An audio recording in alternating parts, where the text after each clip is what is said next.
Hello guys, welcome back to our channel. இந்த வீடியோவில் நீங்கள் பார்த்தாவே தெரியும், ஸ்கோர் போர்டில் உங்களுக்கு பார்த்தாவே தெரியும். என்ன ஒரு கில் கூட அடிக்க விடாமல் டக்கு அடித்து செஞ்சு முடிச்சிட்டாங்க. சரி, எப்படியாவது கம்பேக் தரணும் அப்படின்னு சொல்லிட்டு நானே புலம்பிட்டு இருந்தேன். மேட்ச் ஆடும்போது இந்த மேட்ச்சில் ஒரு தரமான ஏஸ் அடிச்சுருப்பேன் பாருங்கள்.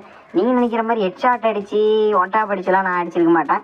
பைசன் வச்சு அழுத்தி பிடி, உங்கள் வீட்டு அழுத்தி பிடி இல்லை, கிறுக்குன்னு செய்யான அழுத்தி பிடி அடிச்சிருப்பேன் பாருங்கள். ஏதோ ஏஸ் அடிச்சிருக்காங்க, சரின்னு சொல்லிட்டு பின்னாடி இருக்கானுங்களா வருவானுங்கன்னு பார்த்தேன். வர்ற மாதிரி தெரில, அவனுங்களும் வர்ற மாதிரி இல்லை, நானும் போகிற மாதிரி இல்லை. என்ன பண்ணலான்னு யோசிக்கும் போது டீம் டம்புக்குன்னு வெளியே குதிப்பான். சொல்லலை, சரி இவனுக்கு பேட்ச் ஐயோ பேர் என்ன, ஐயோ டக்குனு ஆளுக்குள்ளேயே ஓடியம் போட்டான். சரின்னு சொல்லிட்டு அதான் அழுத்துறான்னு போவான். எங்கன்னா கரெக்டாக கீழே செக்யூர் பண்ணி இன்னும் போடுவான் அப்படின்னு கட்டிக்கிட்டு இன்னும் அடிச்சு முடி. சரி இன்னொரு நம்ம அனுபவத்தை வந்து நான் பார்த்துன்னு தெரிஞ்சிருக்கோம். சரி அந்த பக்கம் சுற்றிட்டு வருவோம், அதுக்குள்ளே மெடிக்கல் சுற்றுலான்னு சொல்லிட்டு நான் கீழே செக்யூர் பண்ணாமல் எப்படின்னு சொல்ல சுற்றுவான்னு நான் சொல்லதா வருவான்ட்டு அதுக்குள்ளே வாடா